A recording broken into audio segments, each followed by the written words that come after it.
So this talk today is a talk in the series of the Psychedelic Speakers series.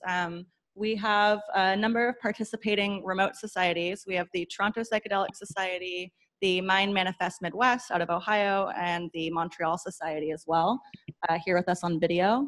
They will chime in with questions as well, and then we have some participating folks on webinar. Nev over there in the corner will vocalize for the webinar chat folks.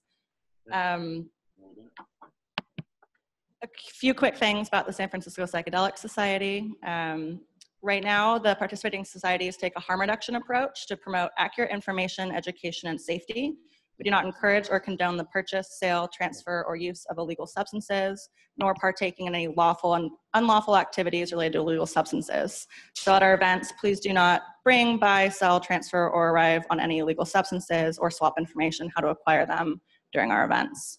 Likewise, we'd like to keep the questions kind of research, community, and otherwise focused here today. And then joining us is Bob Jesse. He's the convener of the Council on Spiritual Practices. Through CSP, he was instrumental in forming the psilocybin research team at Johns Hopkins. He is a co-author of its first paper. Psilocybin can occasion mystic type experiences having substantial and sustained personal meaning and spiritual significance, and he is still one of the Hopkins team's co-investigators. Bob also serves as the director of the USONA Institute and the George Sarlo Foundation, and he's an advisor to the Psychedelic Guiding Certificate Program at the California Institute of Integral Studies. In 2005, he led the writing of an amicus brief for the US Supreme Court in a key religious liberty case that was decided 8-0, favoring the US branch of the Brazilian church, the União do Vegetal. Prior to CSP, Bob worked as a consultant in information technology for AT&T, Bell Labs, and others, then in several capacities for Oracle Corporation, lastly as a vice president of business development. His university training is in computer science and electrical engineering. Great. Thanks so much, Hannah. Also, thanks to all of you for coming. It's wonderful to be in this space as a live workspace. It's heartening to know that this can still exist in increasingly gentrified San Francisco. So thanks so much for having us. Absolutely. So one of the questions I wanted to start off with, Bob, is what are some of the key findings from the Johns Hopkins psilocybin trials? All right. Well, let's back up a little bit. There are now so many trials that either have taken place at Johns Hopkins or are underway at Johns Hopkins. I've lost track of the exact count, but I think it's about 10. And if you know something about the way this research goes, it's very slow to prepare, expensive to run, takes a long time to find volunteers, run the study, analyze the data, and publish.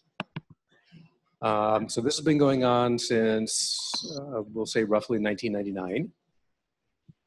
A majority of the volunteers have gone through the Hopkins research trials, the various trials, have actually not been people needing therapy of any kind. In the medical research business, these people are called healthy normals. They're not there to treat depression or PTSD or anxiety. They're well-functioning individuals. So one interesting thing is that the Hopkins team has a lot of experience giving psilocybin to people not in a treatment paradigm. But a substantial fraction of the people have also been seeking treatment of one form or another. A very major study from Hopkins involved 51 cancer patients with some degree of psychological distress around their cancer diagnosis and end-of-life issues. So some combination of depression and anxiety.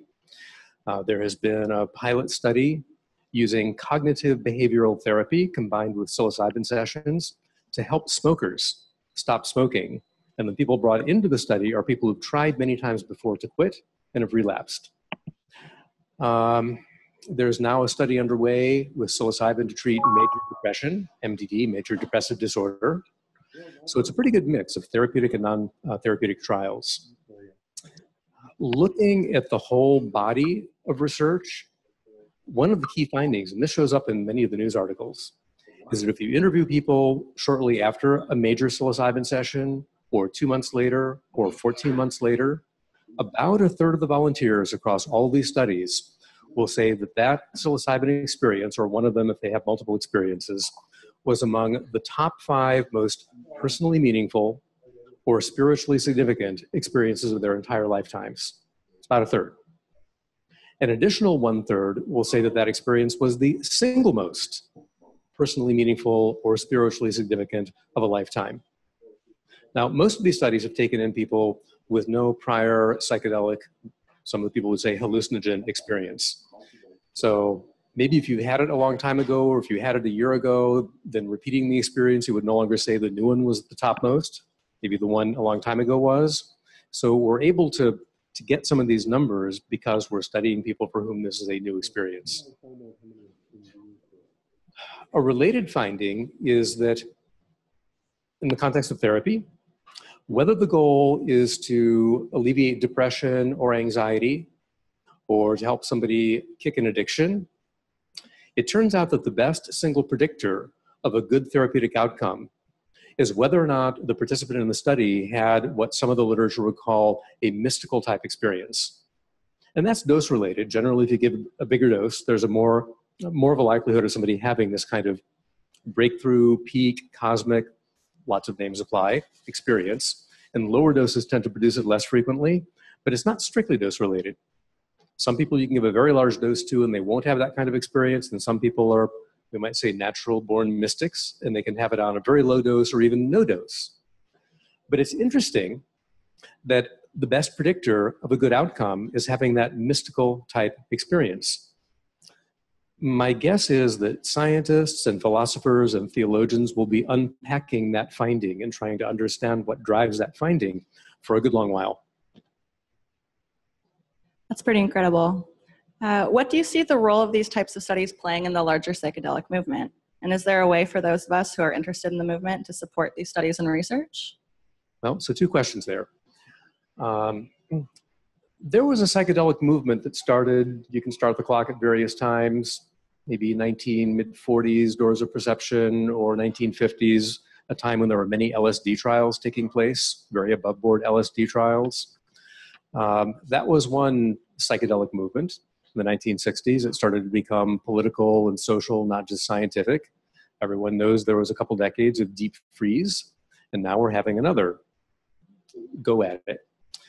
It seems to me to be an incredible asset, invaluable asset, virtually indispensable asset that major universities in the United States and around the world are taking up very high quality, methodologically sound psychedelic research.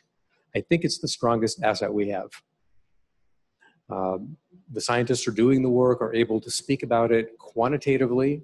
They're able to describe sessions that are delivered in a very safe, controlled setting.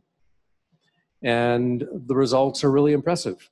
And they're being relayed by people who have credentials to be able to make those assessments from institutions that back them through institutional review boards and the whole university hierarchy.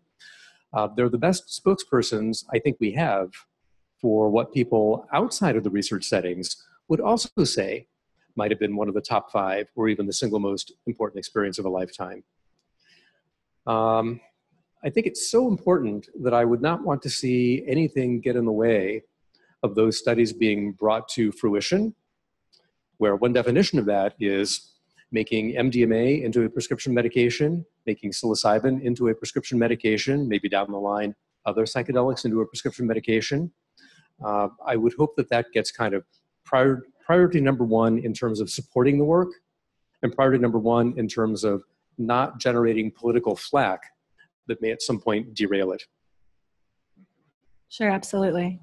Are there any questions from our participating societies or live members here about these studies and other related topics? So Columbus here has a quick question, and perhaps you can unpack it later in the... How do any of these therapies compare to whatever drugs that are currently used in psychiatry now? Do the comparisons? I can try. Disclaimer, I'm not a physician or a psychopharmacologist or a psychotherapist. As you heard from Hannah, the most I can claim is to be a computer scientist and an electrical engineer. So that's kind of an odd question to ask me.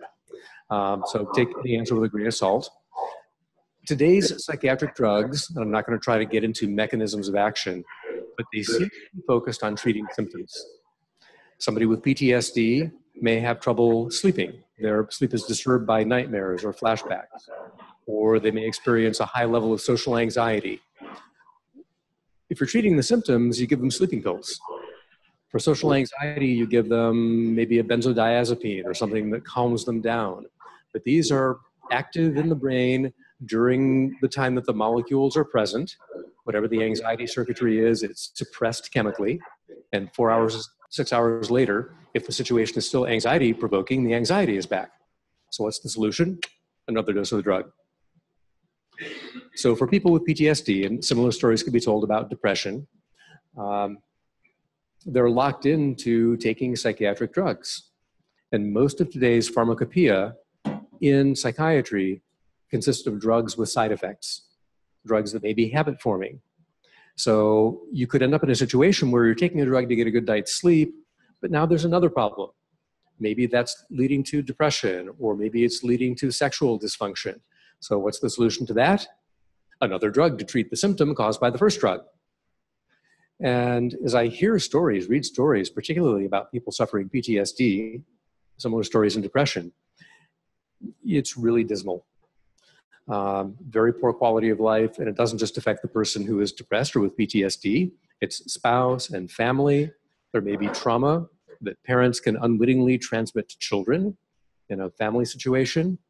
So the daily dose drugs, at best, they're good for a good night's sleep or temporary relief from some pressing discomfort. What do the psychedelics seem to do? In mechanisms that are not fully understood yet, we hear people use terms like a reset, or quieting the default mode network, or there's actually a little literature on a phenomenon that a drug addiction specialist termed quantum change. They seem to provide an opportunity for what the Mitthofers would call inner healing intelligence to do its thing and somehow just restore some balance in the psyche or the psychology. The mechanism seems really different. When it works, it seems to work with a small number of treatments, optimally combined with a little friendly support from a psychotherapist or a counselor. But the main part of the work seems to be done in this reset type activity. There are people whose names we would recognize who think that we should wait for the science before making grand claims. But the science is pointing in a direction where there may be a really important, I would say new, except they were around a lot last century, newly accepted, newly destigmatized mechanisms of psychiatric treatment. It could be a set of real breakthroughs. Awesome. We're going to get a microphone set up over here so that y'all can ask questions a little bit more easily. We'll see from the gentleman in the front, and then we're also going to introduce our participating societies.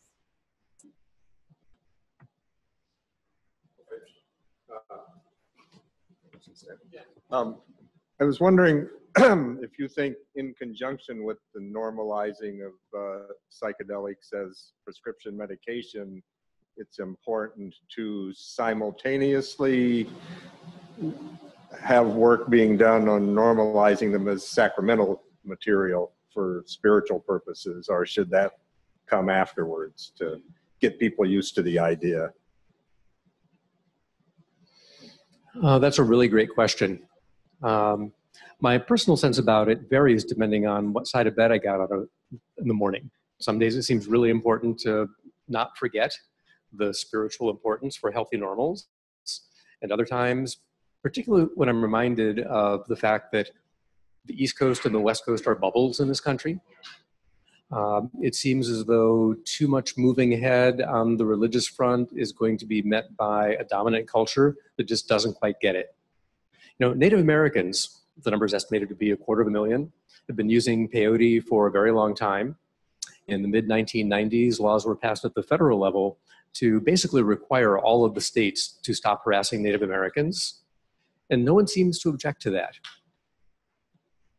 But I'm not sure that the reasons are because the dominant culture understands it, compared to the dominant culture just actually not noticing Native Americans very much. As Hannah mentioned, I've had a bit of a front row seat and a little hand in helping the first ayahuasca church in the United States gain protection for its practices. That's the UDV, a Brazilian church that came into this country and went through a complicated legal process leading to the Supreme Court. One other church has followed in its footsteps. I wouldn't want for those things not to have happened. And so far as I can tell, there's been very little backlash. But I think we could all imagine examples of groups that might like to think of themselves, and maybe in some scholarly sense legitimately are spiritual communities or churches, but they don't really look like it. They look a little more like, say, for example, Burning Man, where the dominant culture might start to say, that sure doesn't look like what I think of as church. And I don't know how many of those fights we want.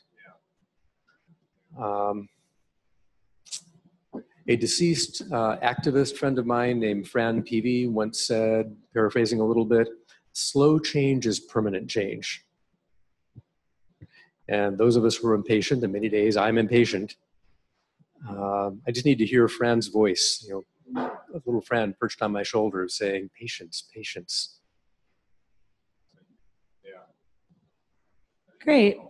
Really quickly wanted to check in here on our remote folks. Wondering if you all wanted to introduce yourselves, your societies, and filter any of your top questions on through. Yeah, Columbus here, Mind Manifest Midwest. My name is Brian Pace. And just real quick, in terms of a backlash is a word that I've had orbiting around my head for a while. And Bob, you've thought quite a bit about this.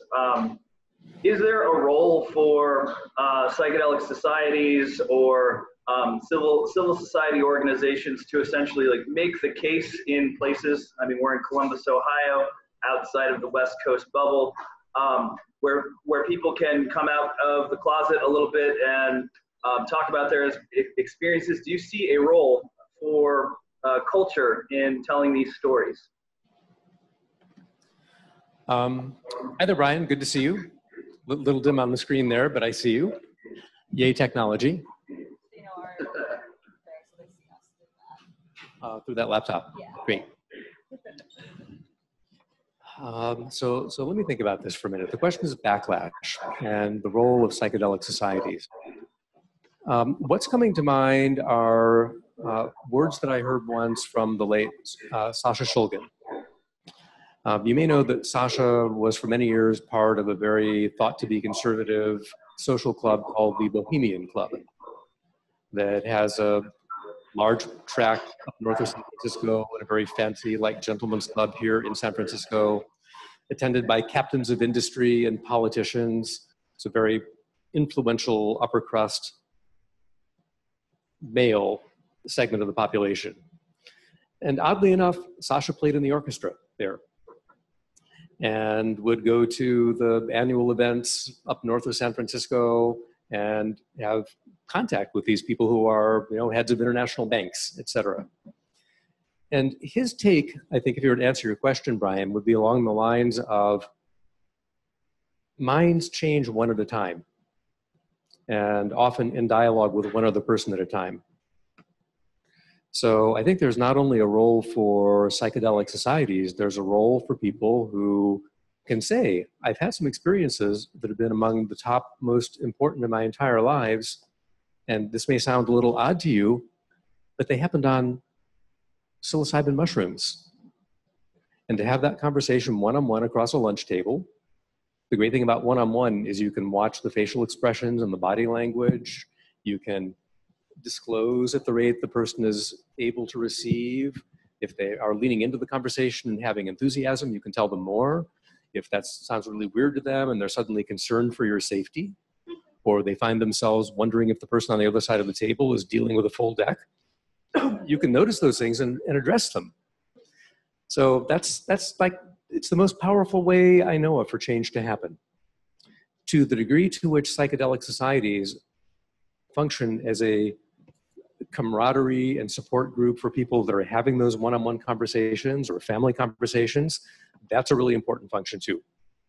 To the extent that a psychedelic society can bring in speakers, say for example, who are actually conducting the research at various universities, great, do that too. But the key thing, and here I'm hearing Fran again, slow change is permanent change. We're dealing with a category of compounds that there's a lot of residue left from the 1960s. And I'll tell you, it's not just the compounds. In a lot of modern culture, you could imagine having lunch with somebody and telling them about having been on a 10-day meditation retreat, and they would be just as concerned as if you told them you'd taken psilocybin mushrooms. I don't get that. It scares me. Why would you do nothing for a week? What do they do? Do they make you do weird things? Well, what do you think about when you're sitting there? Aren't you afraid you're going to go crazy? Don't people go crazy? I hear people go to meditation retreats and go crazy.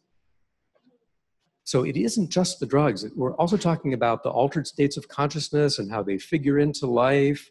And for a lot of people, frankly, myself often included, it is a little scary to go into that territory. I know it isn't for everyone, but you know, if I'm going to a 10-day meditation retreat, I'm going to have butterflies in my stomach for days before I go and for some amount of time on the cushion during the retreat.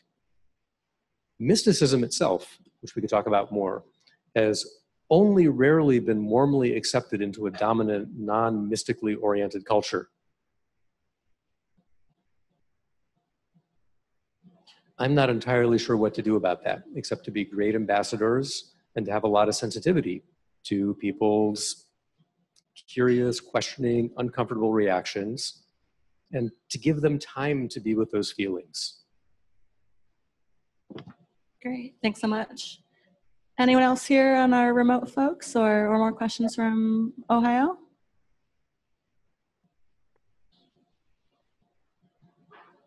So I do have one follow-up question here from Columbus, Ohio. And James Kent has actually addressed the whole idea of how societies at some earlier points in time use psychedelics or plant medicine to induce a mystical experience, and that he's put together an idea that essentially a part of the trade-off of having logic and rationality is to trade off this mystical ritual for a codified book.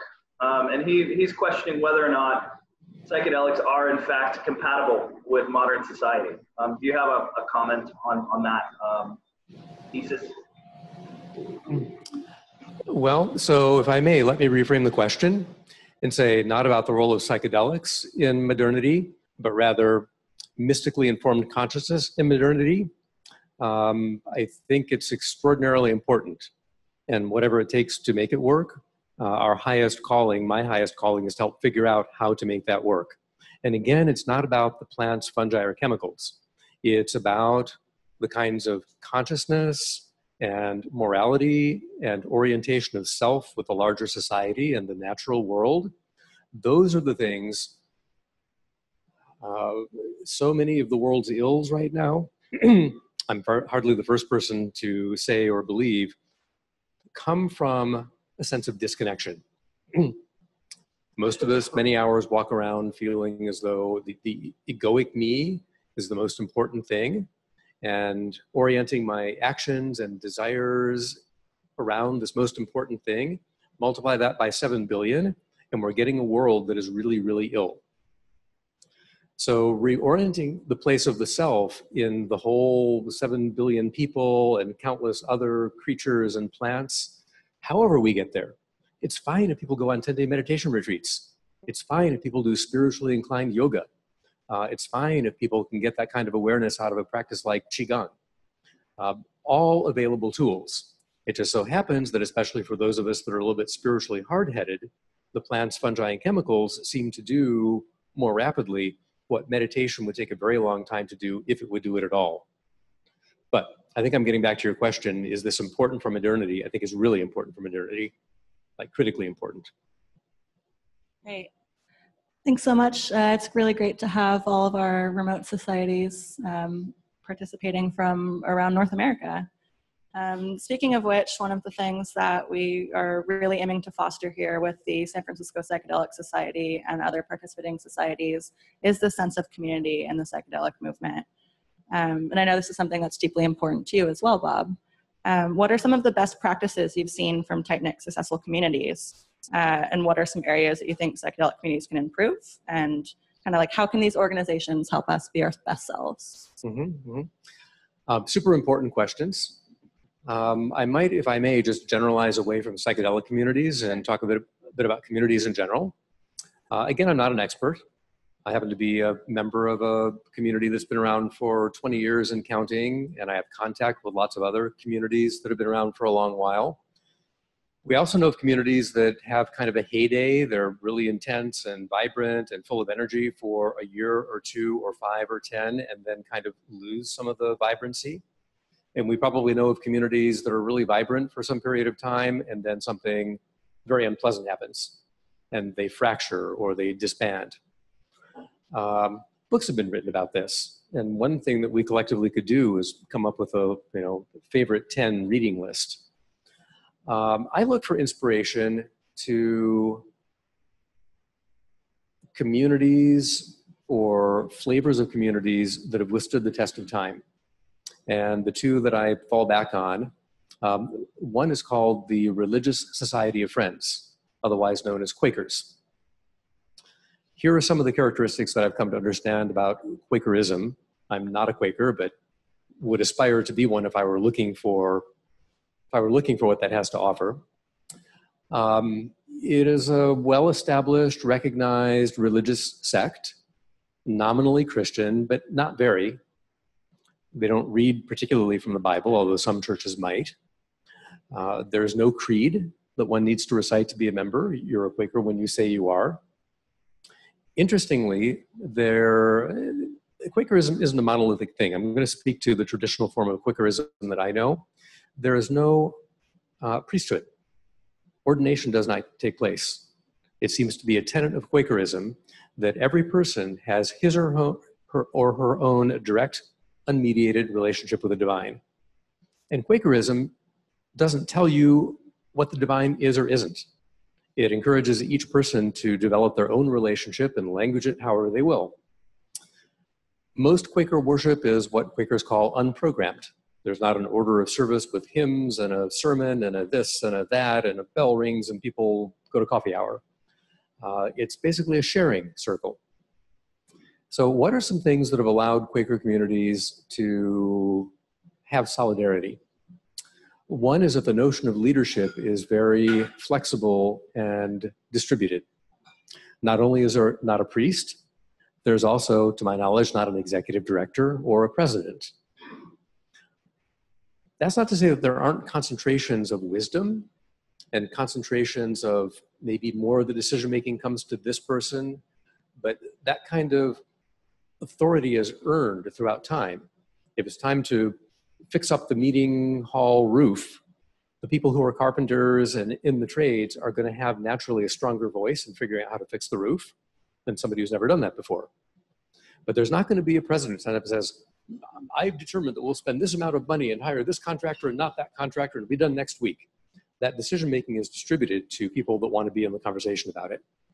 Likewise, decision-making is distributed within Quaker communities around questions of social justice. It's very time-consuming to be in a Quaker circle, either for worship or, as Quakers call their business meetings, meetings for worship with concern for business. In other words, business is considered an act of worship.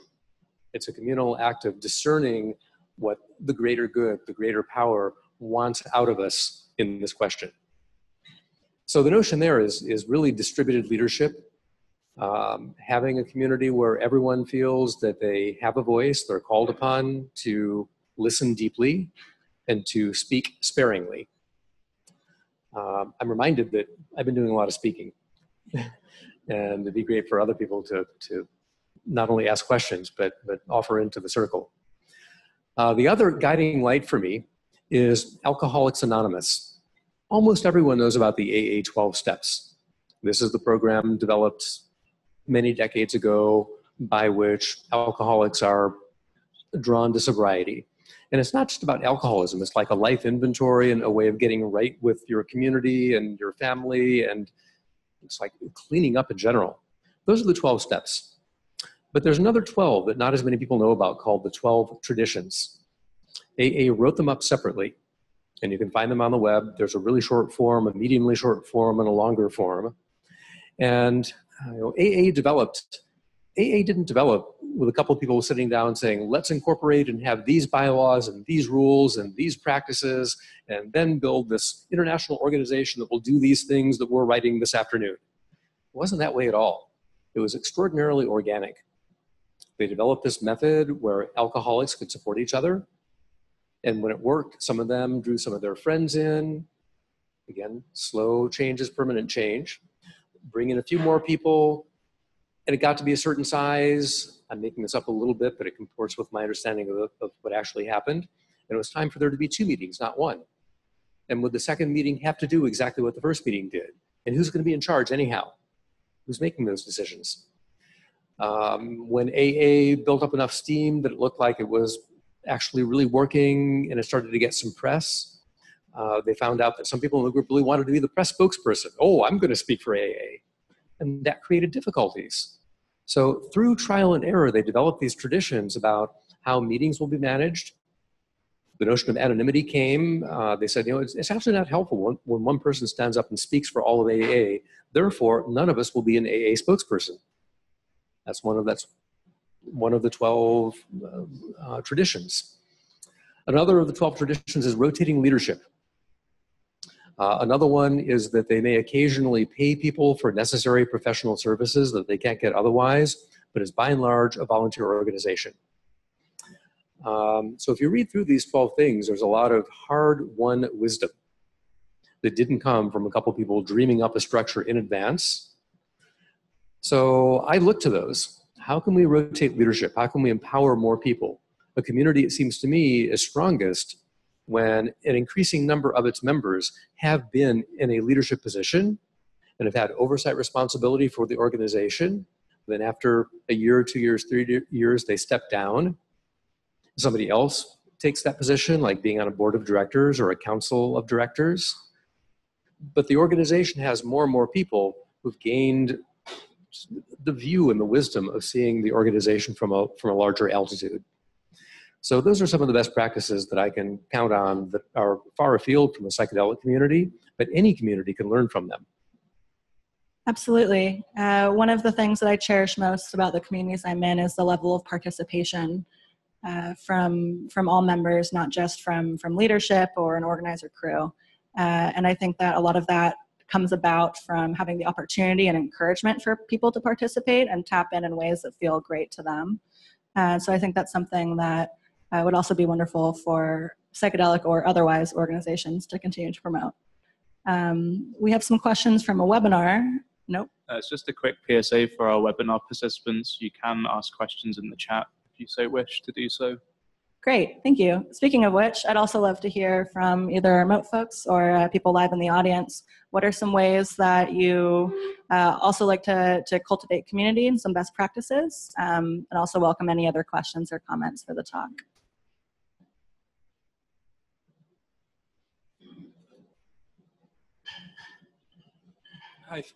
Hi, thanks for coming. And a side note, I used to live in Philadelphia and I would perform weddings. And one of the nice things about Philadelphia is that they have a Quaker marriage license. So you don't have to be ordained or anything. You just witness it. I was reading your ethics, code of ethics for guides and providers this morning. And I love it.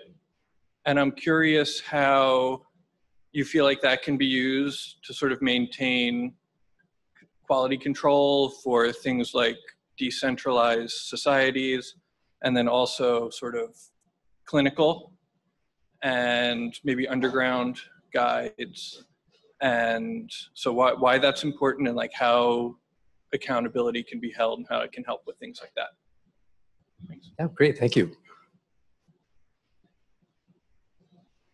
Just a note on your first note, in states that I've seen, the actual municipality, usually county license for marriage is not signed by a priest or a rabbi. The official title is officiant, which seems really nice to me. You know, a Quaker could easily sign that without claiming hierarchical status. Let's see, the document that you're talking about is available at csp.org/code, C-O-D-E. It's very brief. It came about in the mid-1990s when a number of my elders and I were anticipating that there might be more work on the underground or there might be above board new spiritual movements arising using psychedelics or using something like holotropic breathwork or meditation. Doesn't need to be psychedelics. But the key thing that it applies to would be to techniques that are intended or likely to change consciousness in profound ways that could allow this kind of quantum change reorganization and also generate periods of vulnerability. So the thinking is that if somebody's going to be serving as a guide or a placeholder for another person or people who are, A, they're going to be informed consent, and then B, they've given consent to become vulnerable, that creates special responsibilities all around. So the question that you had, and it's a great one, is where's accountability in this? I'll tell you that code developed over time. It was actually a consensus document of a large number of people coordinated on an email list. It took a long time to massage and hammer it into a place where no person objected to a single word. Like, that's hard work, co-authoring large number of co-authors on a single document. But the first version didn't really have a mechanism for accountability or feedback. And one person, I don't know, a year or two later said, you're missing an important component here, which we put under the title of peer review. Now, one thing about this code of ethics, if this were a code from the American Psychiatric Association or any other professional association, it wouldn't be just a page long, it'd be much longer. And it would go into much more detail about edge cases and specifics and exact mechanisms for filing complaints or resolving them or getting peer counseling. This document wasn't intended to be that kind of a definitive manual. It was mostly intended to stimulate conversation, which you just did, thank you. But the notion of peer review is that within a community of people who are holding space, whether it's meditation, holotropic breath work, and theogenic sessions, have a pact among themselves that they will agree to offer each other feedback.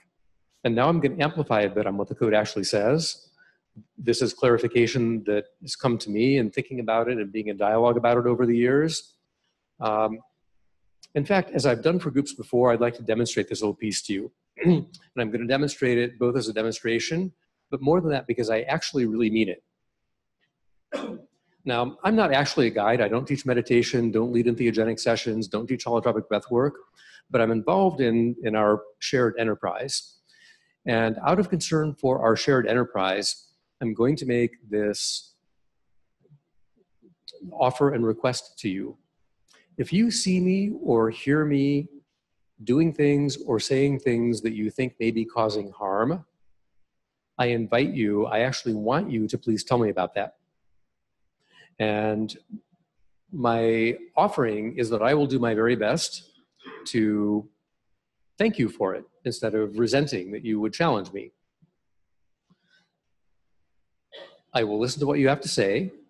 Even if it makes me uncomfortable, I'll do my best to take it in, weigh it over, talk with you about it if you're willing, talk to other people if you're willing, and use that as course-correcting input so that I can do better. Okay? So I've just demonstrated the ask, and I really mean it. I actually want every person in this room to feel free to do that. And if people who are in these positions of leading communities or guiding people, whether it's meditation or in theogenic or any other practice, if we have an open invitation to each other to accept feedback, then there's that built-in correction mechanism. The other side is it's not even the other side. It doesn't rise to the level of duty, but a strong call for us to have each other's backs. Now, that's a very decentralized way. There's no centralized ethics committee there. There's no place where you can go fill out a form and file a complaint, and then a specified committee has to go investigate and act and whatnot. There's room in the world for those things too. But the first line of defense is people having each other's backs, even when it's uncomfortable. Feel free to come back with a follow-up question. And if anyone else would like to address that question, I'm happy to hear from all of us too.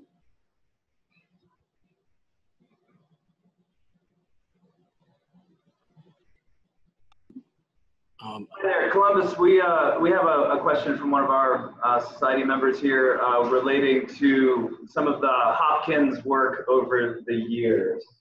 Arthur? So hi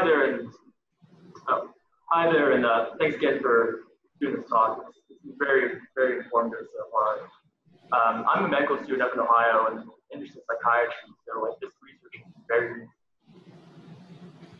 in my future practice. The audio is cutting out a little bit. I think I got that you're a medical student in Ohio. Oh, okay. Sorry, I can speak a little louder. Is that better?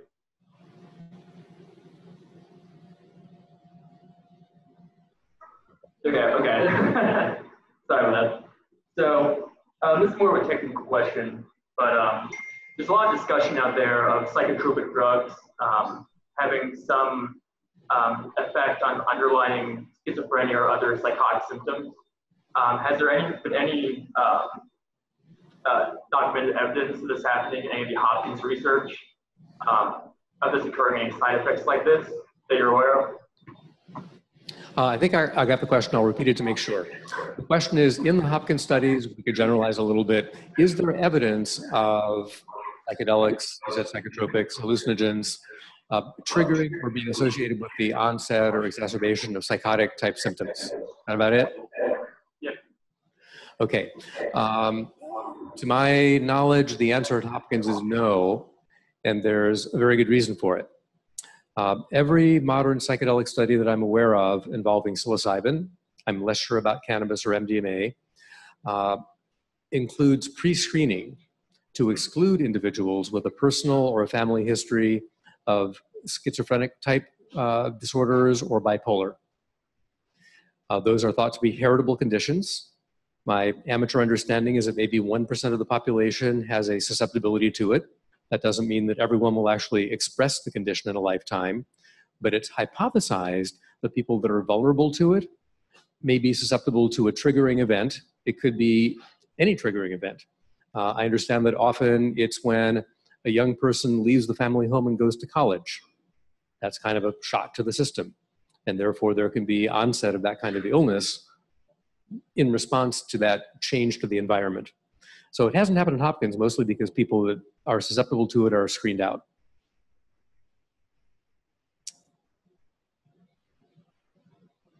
Follow-on questions, welcome.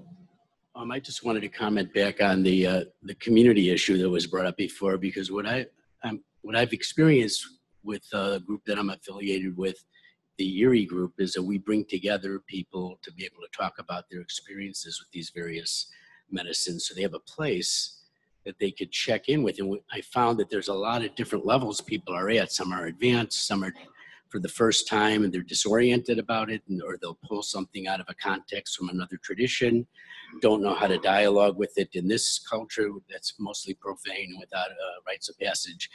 So just getting a group together, you know, for a couple hours a month is a really nice thing that we're able to do, and I encourage people to do that, you know, in their own communities, and to do it, you know, to join us as well. So we found that it's a good starting place for the building. Thank you for that. There's a term that I don't recall hearing before a couple of years ago, and that term is integration circle.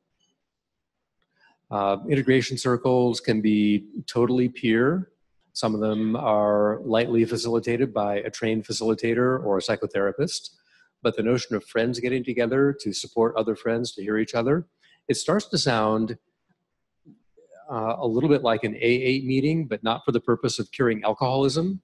It's social support for unfolding. It seems really powerful to me. I can say in my own experience, I've been part of a men's group that's not psychedelically oriented, but also probably mostly not psychedelically naive, but that's not the purpose of our group. We've been meeting, few people come, few people leave, but it's a small group for, I've lost count, 15 years. And it's such a wonderful thing to have in one's life. A stable set of people with whom you can feel very open. There's a strong agreement around confidentiality. Just to be seen and heard and to see and hear others, this is a real asset. I'm seeing a number of heads nod about that. In our conversation earlier this week leading up to this talk, you and I talked about the topic of integration communities. And a quote that has really stuck with me over the last week thinking about it is you said that you're hoping that communities can transition from integration being a buzzword or a focus to something that is so natural, it's almost like fish and water. The fish don't necessarily have to talk about the water, it's what they exist in. I thought that was a really beautiful sentiment and something that we should aspire to as a community. You want to come up with questions? Pez, you're welcome to be next too. Hi. Yeah, I wanted to speak to the point of people with family histories of psychosis and bipolar. I know a number of people of this type who have tried psychedelics, who have had the psychotic episodes that were apparently, I mean, they resulted immediately thereafter. On this point, I don't have deep knowledge, someone else might have ideas, but LSD seems potentially more problematic than psilocybin in this regard. My understanding is that LSD hits dopamine, whereas psilocybin does not. And dopamine is associated with mania. So yeah, I just wanted to mention that. I don't know if psilocybin is safe for people with those family histories, but the incidents that I know of are LSD related. Yeah, thank you for the input. I can add a little bit more. Who here knows the name Stan or Stanislav Grof? Very famous figure in our circles, now a wise sage in the psychedelic community, Czech psychiatrist who in the first round of psychedelic interest before the drugs were made illegal, treated a great number of patients in Czechoslovakia. And I had a chance to ask him not that many years ago, back in the day, schizophrenics were actually treated with hallucinogens. And in today's research world, that would be considered inappropriate, like too much risk. What gives? And his answer from possibly fallible memory goes like this. First of all, most of the patients being treated back in the 1950s were inpatients. And you could do multiple sessions with them, with supervision, close to around the clock, and with a lot of contact with clinical staff. So it might be that the Mithovers, again, the inner healing intelligence can work in a safe enough, contained enough, supported enough, like inpatient setting. The other thing he said is that there's different kinds of psychotic breaks or psychoses. And he would be very disinclined, even in an inpatient setting, to work with a patient who had paranoid tendencies. But there are plenty of flavors of psychosis that lack the paranoid quality. So, we can envision a future world when the clinical studies are done and more of the safety profile is known, maybe the materials can be used in a clinical setting, and some really gifted clinician will test those waters again. Yeah, absolutely. Looking forward to the day that we can study these things more.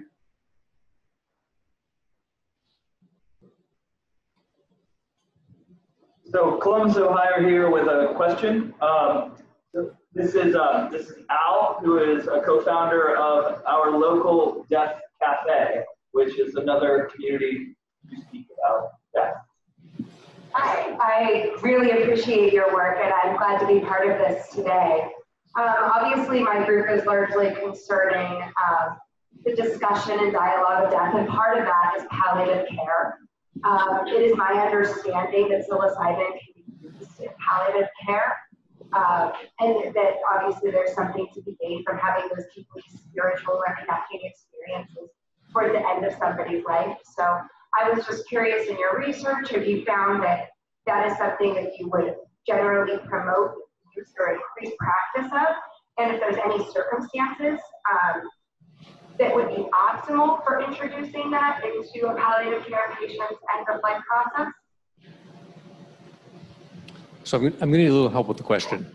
It's too garbled for me. Palliative care, psilocybin, and could somebody rephrase maybe on a clearer channel? What I understood from that question, and Columbus, correct me if I misunderstood, she was wondering if there were any instances where psilocybin was used in palliative care studies with Johns Hopkins, and if not, what sort of circumstances do you think would be best for a study like that? Did I understand that right, Columbus? Yes, essentially. Thumbs up, yes. Let's see, back in the 1950s, I'm going to say leading up at least to the early 60s, somebody figured out that maybe a high-dose psilocybin or LSD session could be helpful to people with existential crises, anxiety, depression, because you've learned that your life is going to end sooner than you earlier thought it would.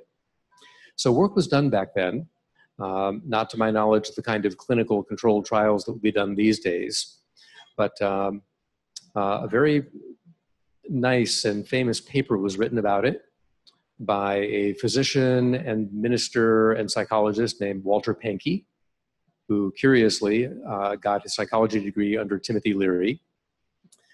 He delivered at the Harvard Divinity School a prestigious annual lecture, and you can probably find it online. It's called the Ingersoll Address. That's the name of the annual talk. And he gave this particular talk around psychedelics and dying. So smart, sensitive people thought about this a long time ago. In the modern reemergence of psychedelics, there have been 3 studies in the United States giving psilocybin to people with life-threatening diagnoses. One was at Harbor UCLA a number of years ago. And then 2 studies were done approximately simultaneously and then published on the same day, December 1st of 2016, one from New York University and one from Johns Hopkins. And the finding of those studies, if I aggregate them and try to get not too quantitative, is that a large number of people experienced a very large quality of life improvement, much less anxiety, much less depression. And if you look at some of the case reports, look at some of the interviews, what's really amazing about this is that when the person with a life-threatening illness suddenly becomes more okay with that, sometimes they turn into the caregiver, the psychological caregiver for the family and other caregivers. There's a role reversal. The person who might be facing death is able to say, you know, look, I'm really sad about this, but you know, it's okay. Let's use our time together really well. And it turns attention away from the dying process, or at least obsession away from the dying process, and more towards family and relationships and saying what wants to be said. There's some really, really moving accounts of it. A paper came out fairly recently. The lead author is Cody Swift, called Cancer at the Dinner Table, which is a subjective method study of this phenomenon from the modern round of cancer patient studies. So there's a quick addendum to that question from Columbus, which is, are there any particular type of patients that would be excluded from palliative care with psychedelics? Would there be any particular type of patients that would be excluded from palliative treatment with psychedelics? I don't know offhand the inclusion and exclusion criteria, but I think in general for the studies that are completed, cancers with brain involvement would be a contraindication for participating in the study, but cancers of body systems not related to the brain would be okay. That would make sense. Questions here in San Francisco? Thanks, Anna, and thanks, Bob, for having this conversation. So one issue that's challenging most communities surrounds how to manage sexual misconduct. And in communities where folks are using psychedelics, questions of consent become more complicated because the notion of agency is mixed with a state of mind that some consider intoxicating to the point where judgment is impaired. And one observation I've gleaned from observing both sex-positive and drug-positive communities is a pressure to participate. So sex-positive groups sometimes hold prejudice against monogamy in the same way that drug-positive groups can hold prejudice against those who don't take psychedelics. And I feel this pressure adds to the complications surrounding agency as it relates to sexual misconduct in these communities. So given all these factors, what suggestions might you have for community leaders who are attempting to develop methodologies for enacting justice for those involved in instances of sexual misconduct? It's a great question. I'm no expert. I can speak just as a participant from communities that I have contact with. I'm thinking of one in particular where just within the past year and a half, there's been increased peer-to-peer dialogue about consent, to the point of putting up posters about consent and what does and does not constitute consent.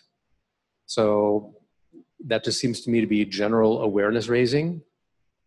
Current events, it's hard to read the newspaper or the online equivalent these days without getting a sense of how big a problem this is that's been mostly suppressed for a long time.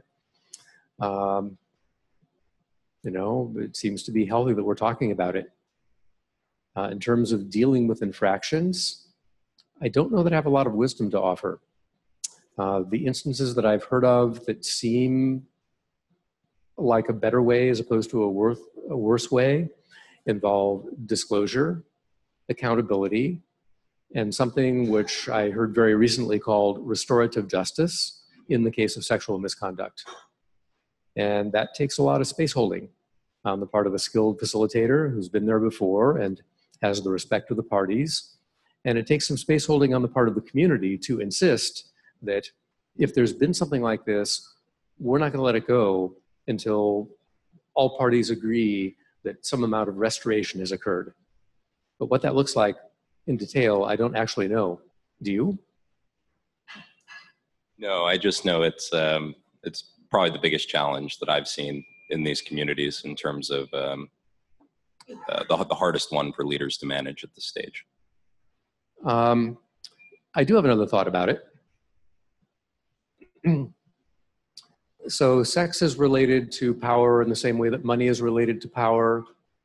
Often issues of consent get murkier when there's a power imbalance, which can come in many different ways.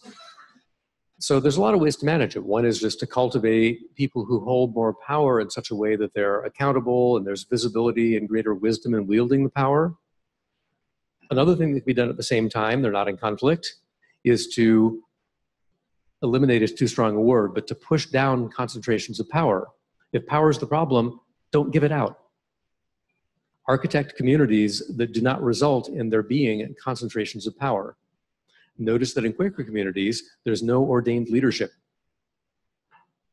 So there's no priest who's going to have this special power over other people to lure them into doing something they wouldn't want to do in their own volition.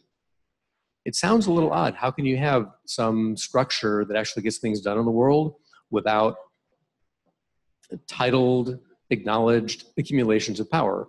A director or a manager or a supervisor or a leader of something. But take that challenge on. Either don't have them or don't have them very long. You're the leader this week, you're the leader next week. And figure out how to do that in ways that don't result in utter chaos. These are all trade-offs. Thanks.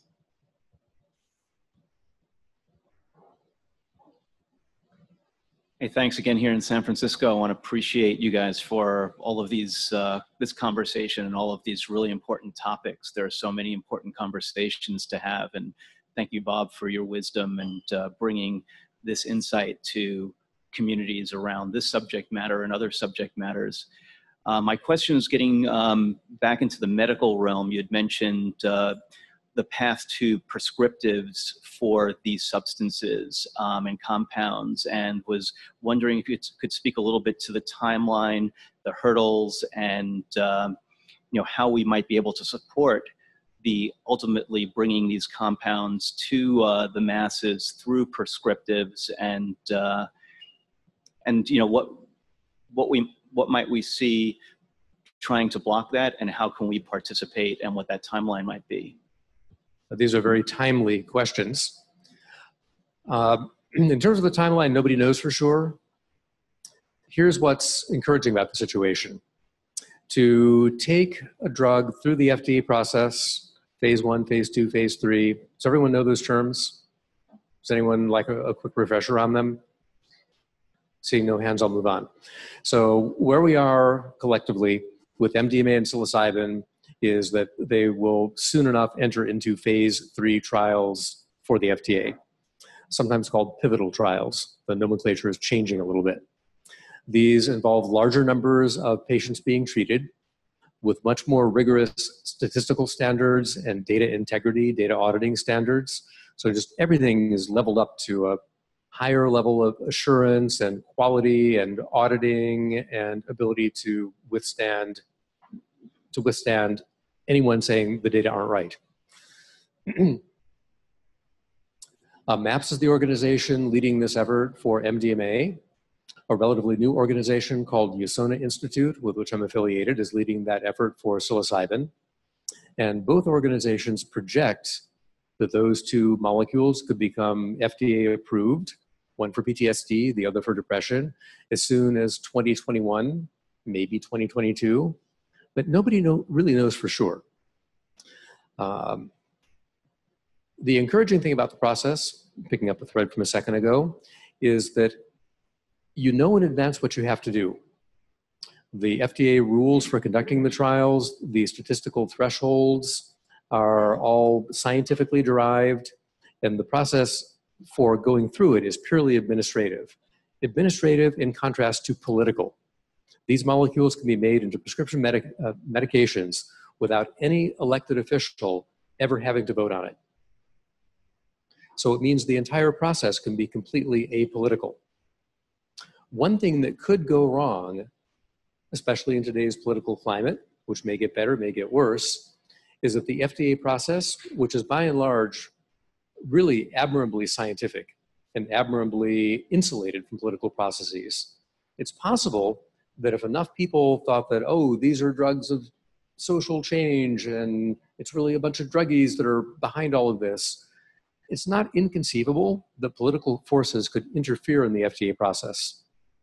And there's a point at the very end of the FDA process where the Food and Drug Administration has the ability to convene what they call an advisory committee, an expert advisory committee.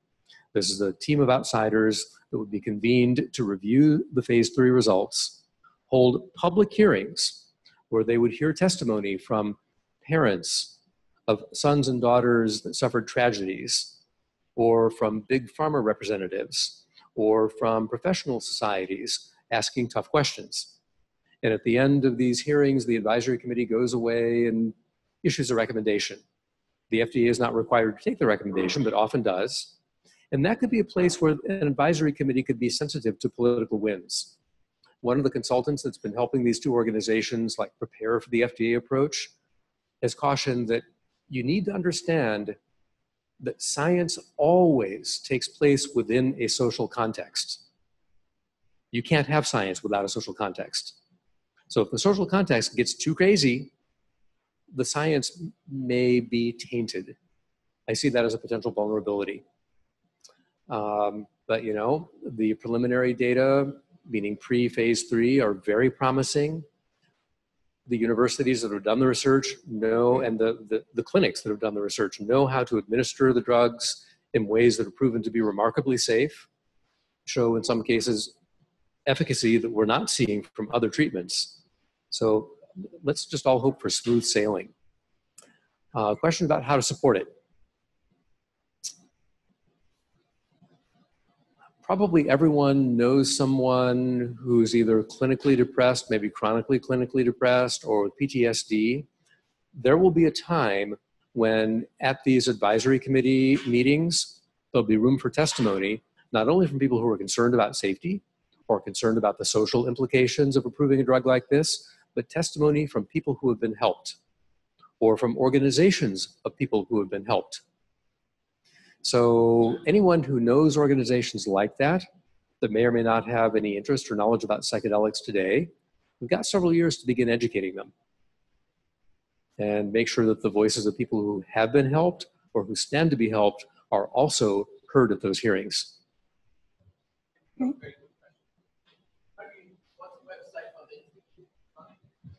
USONA, USONAinstitute.org. 2 words, USONA Institute. Question from Columbus. Can you hear me okay? Yep. Okay, so Bob, you have worked, done a lot of thinking about the spiritual side of psychedelics and where churches fit in terms of your work on the Supreme Court brief. And my question is, Do you see religions, say Baptist, for instance, it's 2020, 2021, and you have communities where vets have gone through PTSD, MDMA therapy, and they've had themselves a real mystical experience, and then they decide to maybe leave their church, change their religion. There's recent information about psychedelic mushrooms potentially reducing authoritarian views. Do you see churches as possibly being a source of future backlash?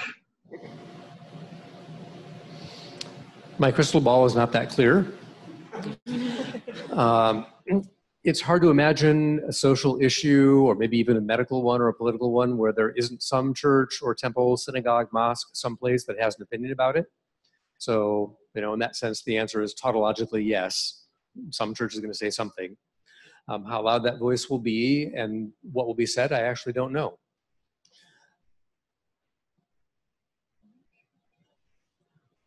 I'm familiar with the study that is reporting reduced authoritarian tendencies.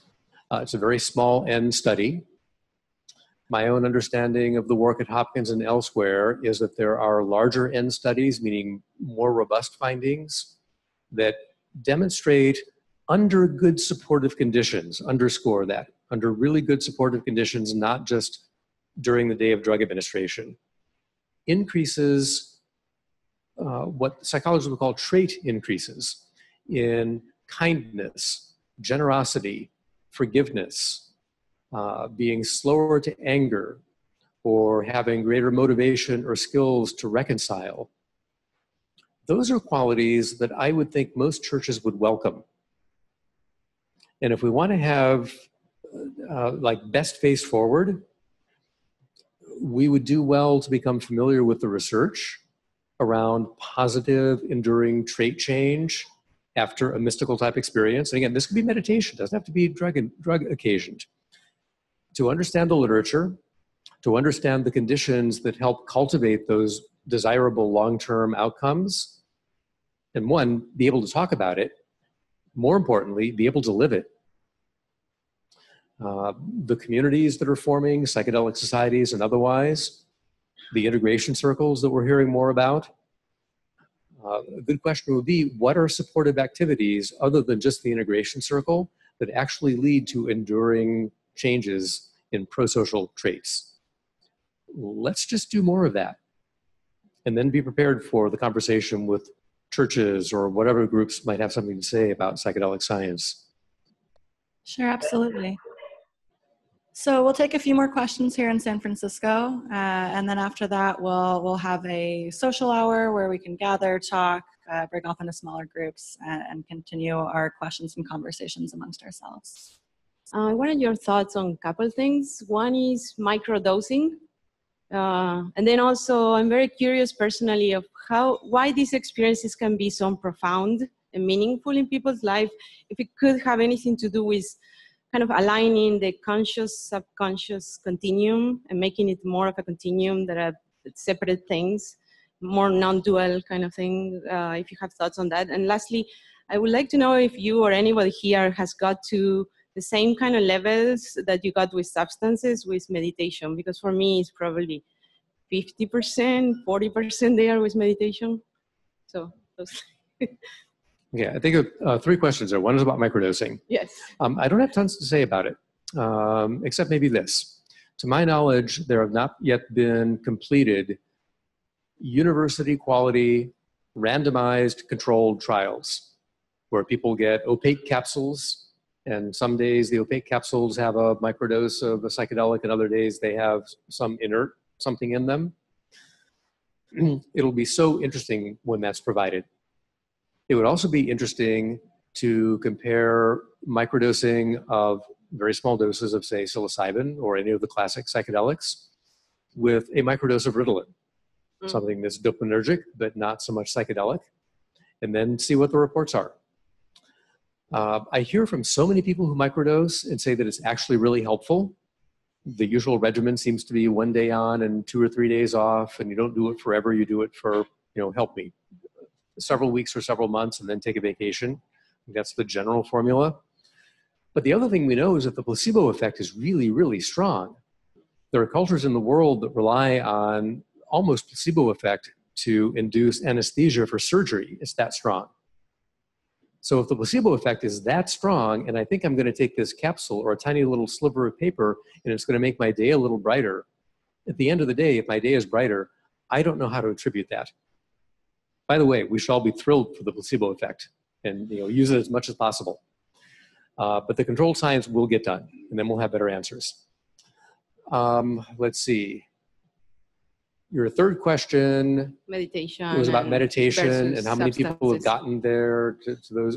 Let's do a poll on that. Bring to mind your strongest plant, fungus, chemically occasioned experience, and then bring to mind your strongest experience, whether occasioned by meditation, childbirth, sex, meditation, qigong. How would I ask this question? If the second category has gotten to even 50% of the first category, raise your hand. If the second category, the non-psychedelic, has gotten to, say, 75% of the intensity of the first, raise your hand. I'm seeing maybe 4 or 5. Oh, define strongest, boy. Ouch. This is going to be incredibly unscientific, but we'll say strongest in a way with positive enduring effects. Yes. Like not strongest in terms it was the scariest or you thought you were going to be the most crazy forever, but within, or not exclusive with that, but something you look back on and say, that was informative in a good way and enriching. So most potent for the good. Would anyone say that their strongest non-psychedelic, any of those methods or any other method, is comparable to the strongest good on a psychedelic? Okay, there's a non-zero number of hands, maybe 3, 4.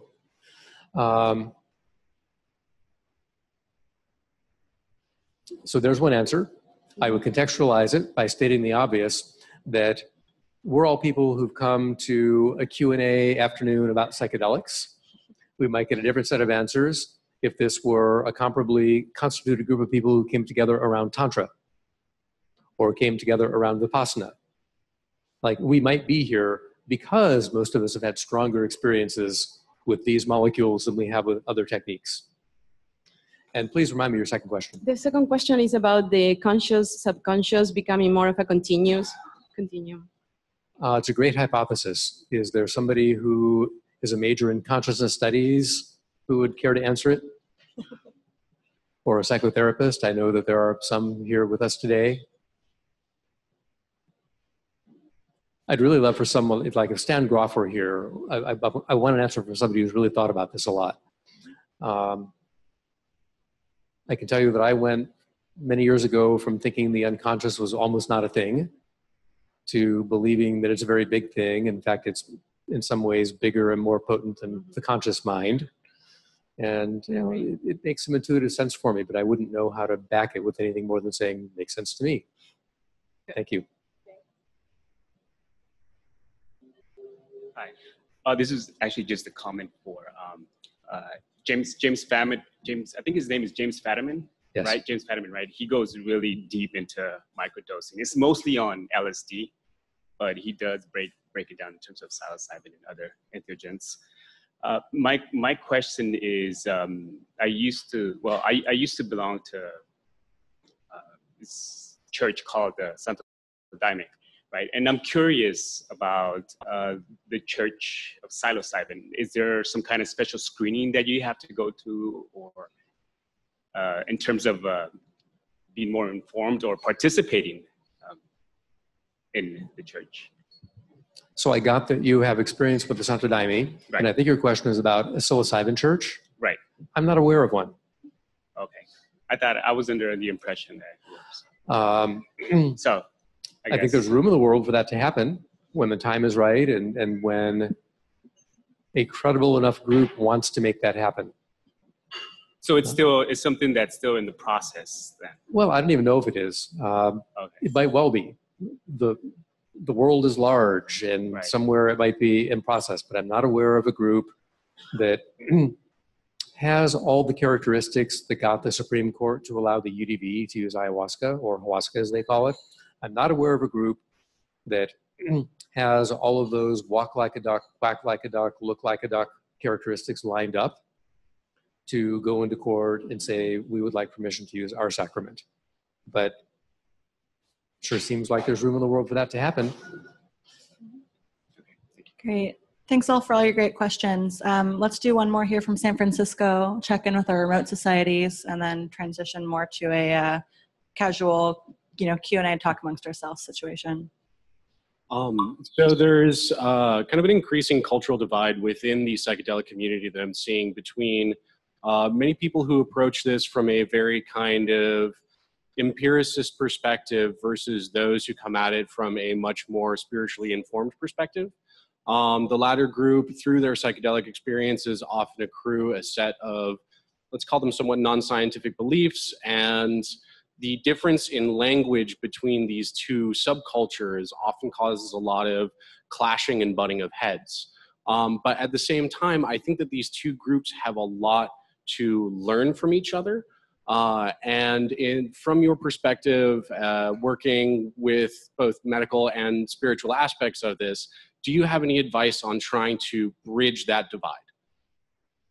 Another great question. Could you give an example of some of the language that leads to butting of heads? My background and training is as a physicist, and for many years when anyone talked to me about the movement or flow of energy, I cringed and my hackles were raised, and I immediately started just like dispensing empiricist judgment on them, and not listening to the things they were saying. And so I had to learn to sort of like check my own linguistic assumptions surrounding this. So that's kind of like a first order example of this. It's really interesting that you noticed your reaction as kind of a hot button reaction. That's a great practice. As a listening practice, that will be a great thing for all of us to do and try to get better at, to notice when one is triggered and notice that the triggering is going to lead to a response that would be different if one weren't triggered, to have a little self-care or step back for a minute and try to locate the response that would come from an untriggered space, and at least have the choice about which one you want to use instead of being on autopilot for it.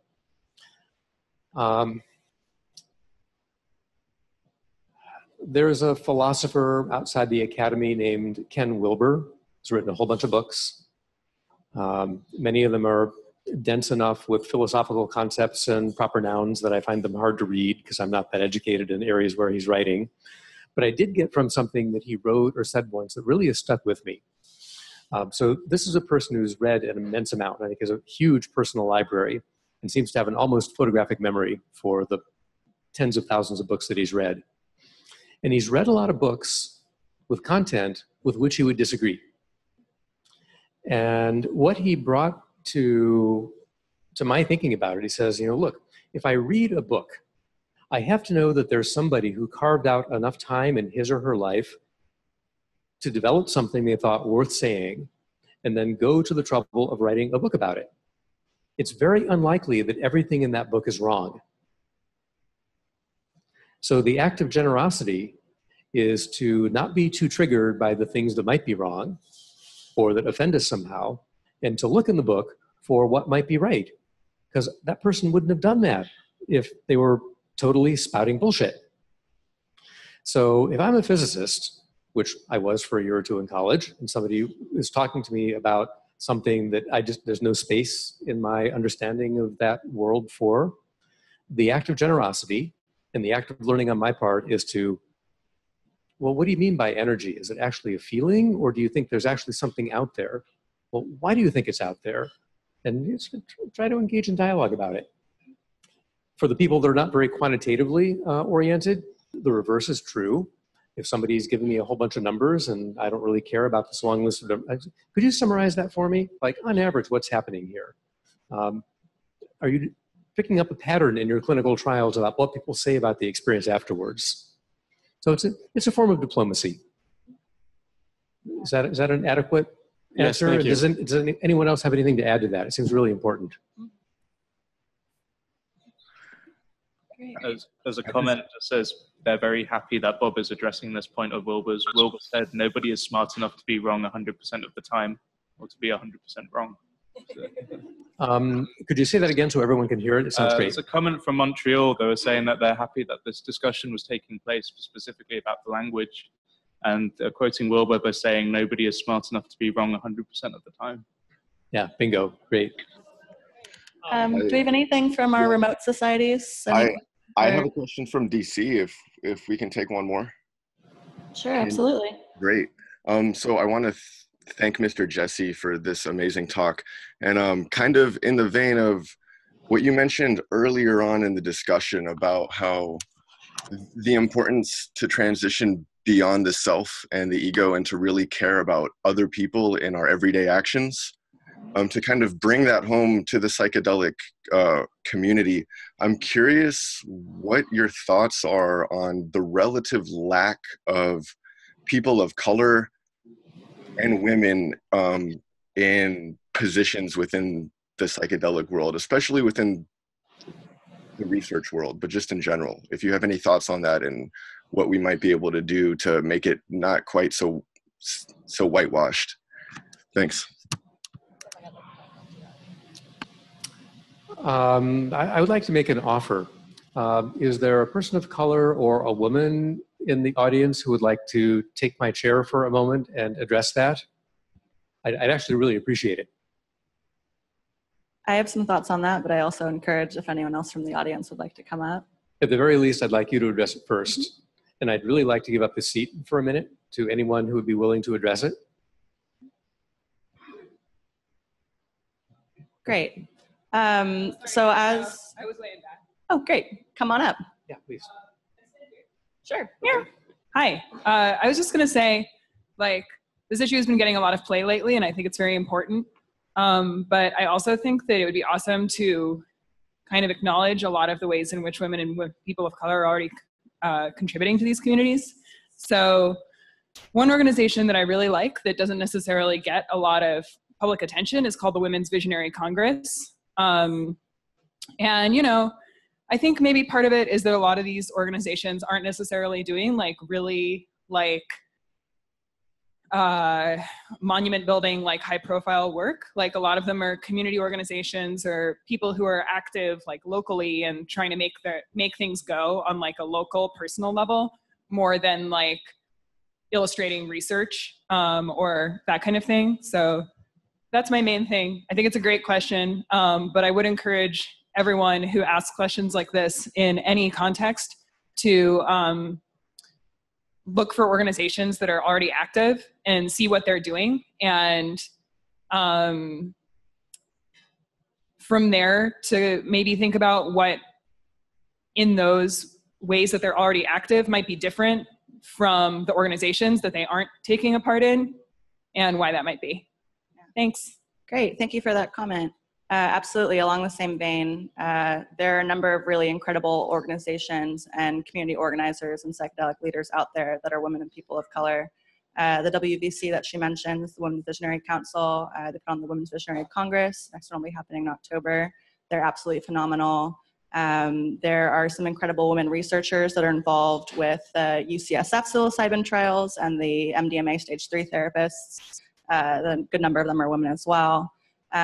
We have other groups like the People of Technicolor that a community member of ours founded to talk about the people of color in psychedelic spaces, as well as the long history of indigenous use of psychedelics. And I think to paint the picture and this recurring narrative that the psychedelic space is so white and so male actually does a disservice to those women and people of color that are making really important strides in this work. And that's what comes down to marginalization of these people in this community. And so I think that as society members, as organization leaders, the biggest thing we can do is encourage women and people of color to continue with their work and amplify those voices when they do speak. Thank you. You're here. Thank you. Great. So at this point, I think it's a good time to transition on over to a more casual meet and greet and Q&A. We have the space for a little while longer. Ben here from Monument will wrap up with a few words. Just a really quick request to assist with making the space more comfortable for a little bit more of a social hour. I would really love everyone's help tearing down their own chairs, just folding them up. I'll have a couple of platforms for you to put them on. If I could get a few large-bodied, muscular people to help me bring out some couches, that would be great too. And let's all get another round of applause for our speakers today. And for Hannah and our hosts. Excellent. Speaking of thank yous, also want to say a huge thank you to all of our participating societies around North America, especially a big shout out to the Toronto Psychedelic Society, who is hosting this webinar, and the Mind Manifest West, who is doing an in-person talk, as you saw here, and the Montreal Psychedelic Society. Oh, what a great sign. Great, thanks so much. Thank you, thank you.